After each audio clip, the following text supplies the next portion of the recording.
If you don't own your voice and be true to who you are, someone else will own the narrative. Hi everyone, I'm Sabrina and I'm the founder of Own Your Voice Academy and Environmental Leadership and Innovation Hub at the intersection of sports, health, youth, and community empowerment.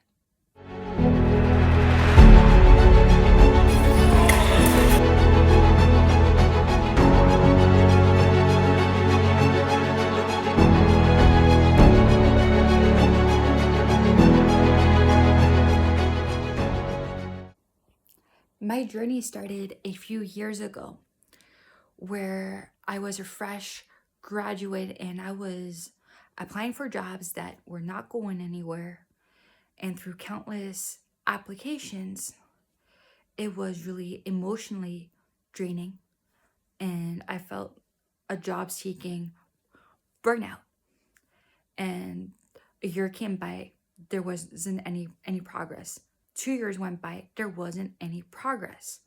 And I was there thinking to myself, I can't control the narrative that is out there, but I can control what I do in this moment in time. And even though there's a flawed recruitment system out there, something's got to give, something's got to change, because no one is able to be stuck in this loop. Time goes by and we all deserve to have a shot at life, at earning a living, at going somewhere. You know what I'm saying? So that is where all of this came to me. And I'm like, okay, if the world isn't ready or willing to open the doors in this moment in time, I got to create that opportunity for myself. So the energy that is used in spending for job applications, I can use in developing myself and learning more in how the corporate world actually works, and trying to foster something that not only would serve myself, but it can also have an impact with other people around me. I don't come from an HR background, but from a political science academic endeavor, I do believe in equity, and I do believe that everyone deserves to have a fair shot at earning a living and being able to provide for themselves and their families, and pretty much be content with their career paths. Even though Own Your Voice Academy is in this early startup stage, from a social innovation angle, I would love to collaborate with other companies out there where we can develop a solution that better connects potential with an efficient hiring process.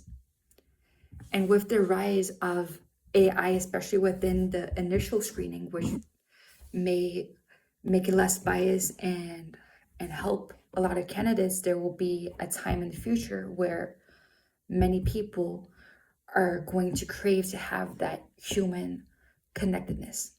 So there's also something to be mindful about and see what is the best way of going forwards. In part 2 of this video, I'll be reading with the intention to highlight the key lessons and breakthroughs, aiming to leave a meaningful impact on everyone following along. I also want to make sure I get all my points across clearly without forgetting anything. Growing up around soccer or football, whichever way you want to call it, I love the excitement of the game, and World Cup songs like Waving Flag by Nan and Positivo by J Balvin. Soccer showed me how sports can bring people together and spark passion, where a missed penalty is also a great lesson in patience. The energy and excitement of soccer inspired our first pilot project, the Summer Soccer Sustainability Hackathon. The aim was that the winning teams' work would then be sent to big federations such as UEFA and FIFA to improve their events from a sustainability angle and showcasing what the youth is doing. While the hackathon was still in the promotion phase, I had the opportunity to volunteer for UEFA's spectator services at the Women's European Cup in Geneva, working with diverse groups of people to ensure smooth and enjoyable experiences, an experience that further enhanced my teamwork, communication, and collaboration skills. Inspired by this, my team of brand ambassadors and I tried to turn the hackathon into a reality, combining the love of the game with environmental action and health awareness. While we didn't get participants at the time, the startup was recognized as a Sport Positive Awards Trailblazer finalist.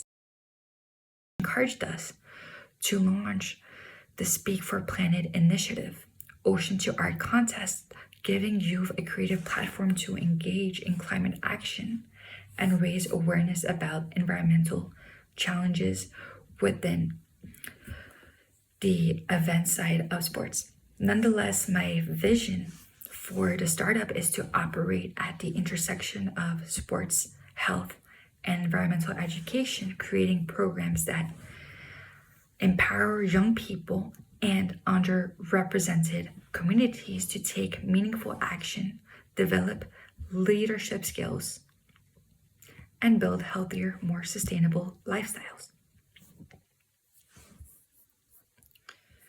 Speaking English, French, Italian, and Spanish allows me to connect with youth and potential partners across different regions and cultures, broadening our reach and fostering collaboration on global initiatives. Ultimately, I want to bridge the gap between theory and action, helping these groups not just learn about environmental and social issues, but actively create solutions in their communities. I also aspire to bring environmental activists and representatives of the fossil fuel industry together at the same round table, because meaningful progress requires understanding all perspectives, even the ones we disagree with. This isn't about taking sides or PR spin. It's about creating honest dialogue that leads to real solutions. I want to explore why different stakeholders take the positions they do and where their concerns overlap, so we can find genuine common ground and advance effective policy. When opposing sides are only in conflict, it slows down the urgent action we need for climate change and environmental sustainability and responsibility. By fostering dialogue and collaboration, we can turn confrontation into solutions that leads us closer to driving real lasting impact for our planet. One of the biggest challenges we faced was outreach. Getting participants wasn't easy, especially because some of us, including myself, didn't have experience in this area. And when you are an early startup, you don't have credibility yet. You don't have social proof yet. And people don't automatically trust or feel at ease to make a monetary purchase just yet. At that stage, we didn't even have a company email. We were reaching out from a simple Gmail account. And at the time, I went back to university to study business intelligence. And being a college student, as a founder with limited resources for both myself and my team, I had to be scrappy, using whatever tools we had and figuring things out as we went along. This probably made some universities and other institutes hesitate to respond to our email marketing. So we were reaching out from this place where we had good intentions, but the people on the other side had no real motive to believe in us or trust us yet. That made the process slower and sometimes discouraging. We had to learn how to communicate in a clear manner, how to show value up front, and how to follow up without feeling uncertain or uncomfortable. But despite all of that, we kept going. And even though there were moments when we had minimal responses, we kept going, experimenting with a different approach, refining what we said, and paying attention to what resonated and what not. Over time, this helped us become more confident, more structured, and be able to have better outreach than how it was when you first started. As we were approaching some partnership conversations, there was a point when I had an injury and had to be in hospital. I couldn't make it at the meeting on time, and at the same time I didn't have a reliable internet connection, and letting them know that I had to cancel. When I followed up with this company later on to reschedule and explaining the situation, I never got a response back, and I likely lost a potential partner at that time. It was tough, but it made me understand how unpredictable startup life is, and more importantly, how it was important to be able to plan better and adapt quickly to unexpected challenges. At the end of the day, the learning curve was steep, but it became one of the most valuable parts of the journey because it taught us how to earn trust rather than expect people to give it to you at the get-go when you're trying to launch pilot projects.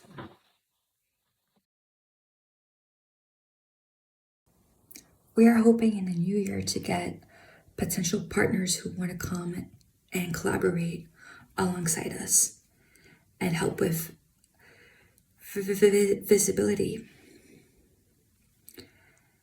And even though we are pushing to try to get participants for Ocean to Art contest, which its deadline is December 18, we're also mindful that it will be a challenging quest to have that happen. So we may have to postpone the contest to be one of 2026. But that is to see how things evolve and how quickly we're able to get the participants on board. We're also going to be looking at bringing back our soccer and sustainability hackathon and trying to restructure it. At the same time, bringing a new pilot initiative where we're looking at how sporting events can cater to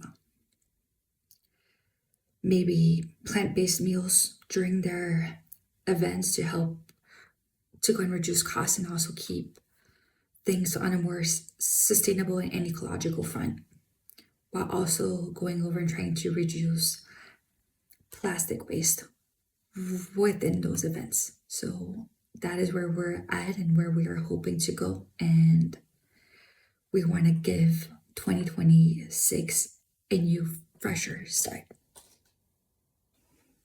I'm not expecting to change the world overnight, but if we're able through my startup to be that spark that ignites a chain reaction for change and it leads in that direction, that is where I want to steer my startup into.